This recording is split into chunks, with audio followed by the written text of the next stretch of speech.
two other things in the news this week where the media coverage is just so laughably unfair and one-sided. One is the potential indictment, as we sit here and talk today, potential indictment of Jim Comey. And every time I turn on MSNBC or CNN, I hear some analysts say a version of the following. Can you imagine living in a country where someone is indicted not because of the evidence, but because someone wants to make a political statement to extract a can you imagine how that much undermines the country? And there you have.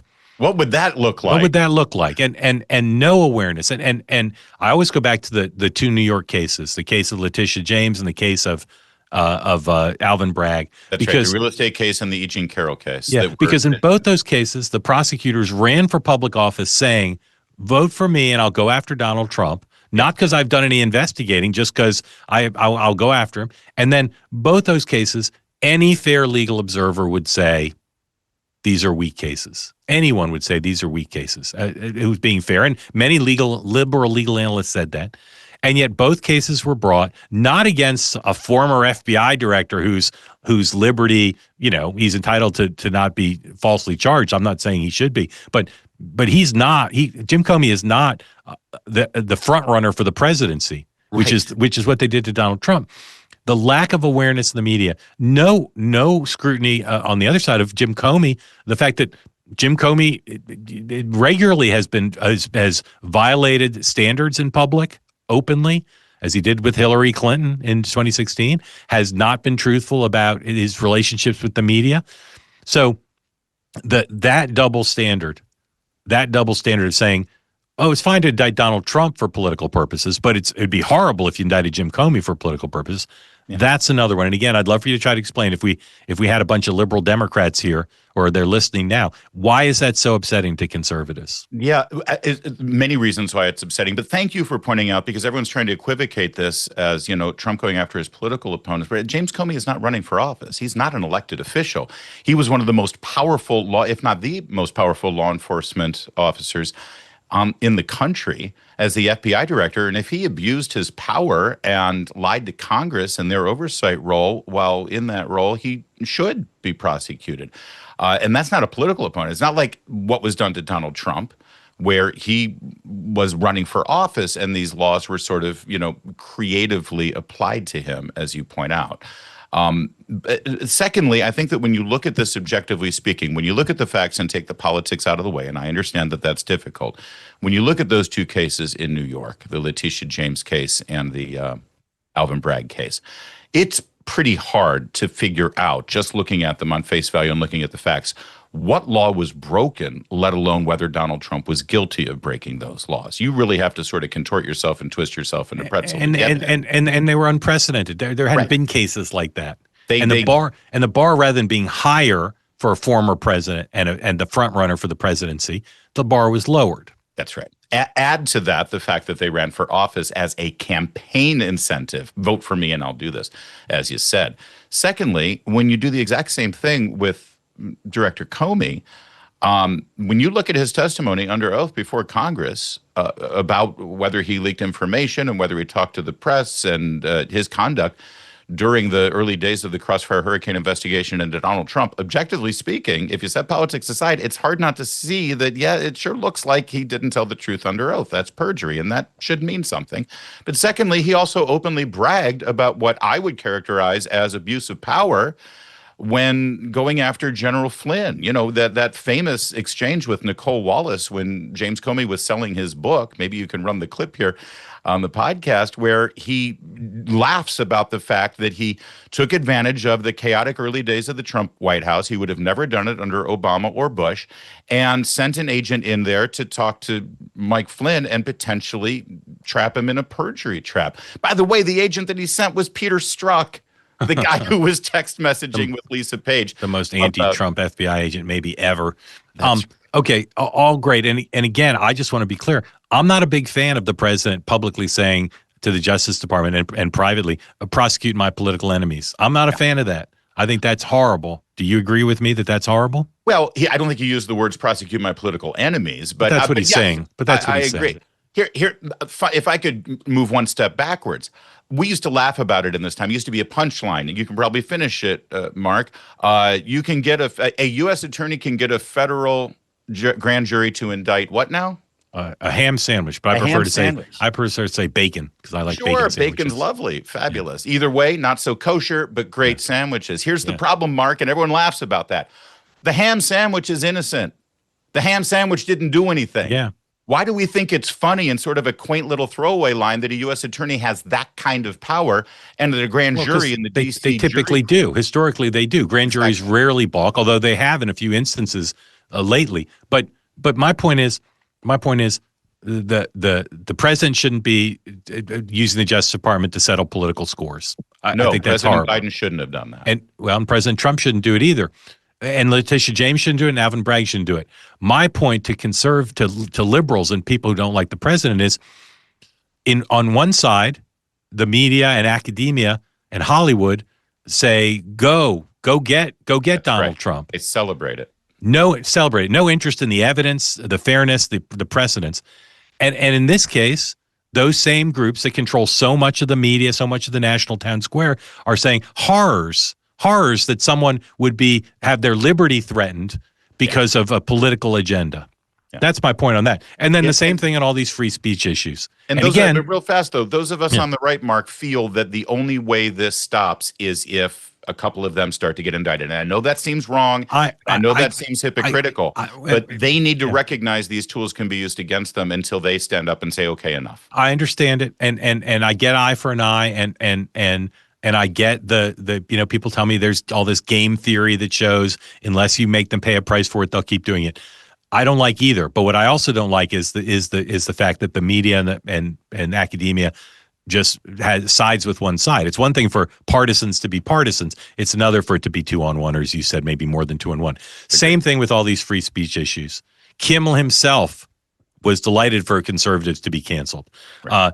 All these media reporters who are now outraged about Kimmel being canceled were delighted. These establishment media reporters were delighted when it was being done, and they came up with the funny name, cancel. What they call it, cancel consequence culture. Yes, I believe our pal Brian Stelter on CNN did a whole segment about Lou Dobbs getting fired by Fox. Which, by the way, listen, it's Fox's sandbox. You've worked for corporate media. I work for corporate media. They can fire who they want, but the ownership of my radio station or town hall media decides that they want to fire me because of my content. I won't like it. I may speak out against it, but it's their sandbox. They pay me to play in it, and if I'm not playing by their rules anymore, God and there is a principal difference here, because in this case, the president and that head of the FCC have used government authority to try to get people fired, and Ted Cruz and the Wall Street Journal editorial page and other conservatives, John Thune, have said, no, that's no good. So that is a distinction. But the other distinction is, it was reported this week, YouTube is restoring accounts to conservatives who were canceled for the content because they were conservative. That's barely covered in the establishment press, just as to this day, they don't cover the Hunter Biden laptop cover up, all this stuff. And Jimmy Kimmel, what he said, and again, I'm not for using the government authority, and I'm not for people. I still want to know if it was in the teleprompter or he just ad-libbed, but I'm not for people being canceled for stuff they say, even if it's factually wrong, even if it's hurtful. But what Jimmy Kimmel said was factually wrong and was hurtful. And there's nothing in the establishment media, the dominant media, about that. It's all, how dare you fire someone, and again, use government power to get rid of somebody you don't like. And again, try to explain to liberals, why is that so upsetting to people on the right? Yeah. Well, first, and by the way, even if it wasn't in the teleprompter and he ad-libs it, you know how this works. They taped that 5 hours before it aired. They could have killed it out. You're right. Network standard and practices look at that stuff. They let it through. You're right. Listen, I can only do my best to say what we on the right have been trying to say for decades now, which is it's not an even playing field. It's not fair in any way whatsoever. We very rarely see our perspectives voiced. That's how Fox News came about. That's how Rush Limbaugh came about and the rise of talk radio came about, because we've had gone for so long without any fair representation for our ideas and our policies, which, by the way, at any given time, the majority of Americans hold and agree with. And so, listen, I am with you. I don't like the government leaning on corporations and trying to move this along. As far as we know, all we have is Brendan Carr's statement on the Benny Johnson show. If that was it, it pales in comparison to what the Biden administration. We also have the president. We also have the president on social media. Well, again, on social media, that pales in comparison to what we know occurred with the FBI and with the Biden White House, 100%. with Twitter and Google and 100%. YouTube. In fact, with YouTube, we learned this week, they came back to the White House and said, listen, these guys have not violated our terms of service. And the White House says, we don't care. You get rid of them or you're going to answer to us. That's major pressure right there. 100% agree. Number one. But that said, listen, you're worried about people losing their jobs or losing advertisers or losing revenue because of their content, because people have risen up and tried to put pressure on these corporations to do something. Cry me a river. Take a look at what conservative talk radio hosts have been dealing with since the mid-90s. You want to talk about a president applying pressure at an emotional time to a network? I'm old enough to remember Bill Clinton blaming Rush Limbaugh for the Oklahoma City bombing. All right. And the exodus of advertisers after that happened. I remember when they blamed Glenn Beck and Sarah Palin for Gabby Gifford's shooting in Tucson, which had nothing to do with politics. This is something that we on the right in media, whether it's talk radio or podcasts or on Fox News or other cable news stations, have been living with for decades. We constantly have to be watching how we say what we say and how we present it, lest we run afoul of the people who are watching every syllable to boycott our advertisers or try to put pressure on our companies to take us off the air. Thankfully, there's still a huge audience for what we do. That's the only thing that's kept us on the air. But I have friends who have lost their jobs, Mark, in the same way Jimmy Kimmel lost his job, and they didn't get the kind of support that Jimmy got. Yeah.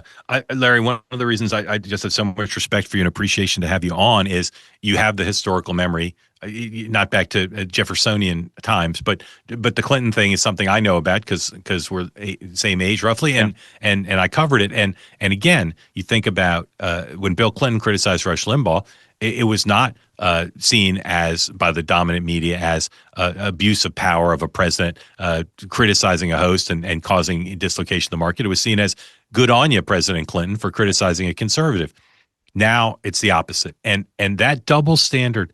I try not to make all of life about the dominant media and make everything into a media story, but more and more as I've watched the coverage of Charlie Kirk's assassination, I can just feel as vividly as I ever have just how important that is to conservatives.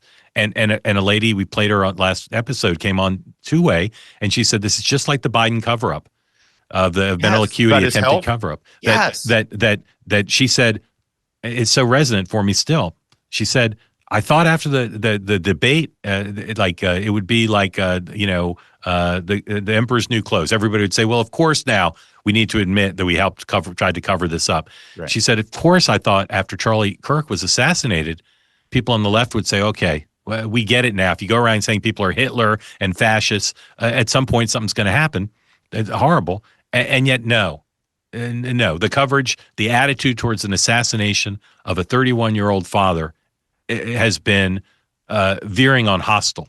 Yeah, it has. I can't add anything to that other than the fact I want to point out that I think that for the last several years of your listen, I do feel, Mark, that you have made an attempt throughout your career, and I think that the record shows it. You try to get both sides of the political discussion included in how you present the news. But for the last couple of years, it's been part of your business model. It's been part of how you go to market every day, that it's an important part of the element of your programming to have these conversations and expand it and give respect to both sides of the political equation. And I think once you go there and once you start hearing it and seeing it, you can't unsee it anymore. Yeah. And now it's starting to become even more vivid for you. Yeah. And Jimmy Kimmel made a joke about, supporting Ted Cruz for his opposition to the FCC commissioner speaking out. And it rhymes with the reality that Ted Cruz has never gotten such positive press coverage. but because the press liked the fact that he was opposing Donald Trump.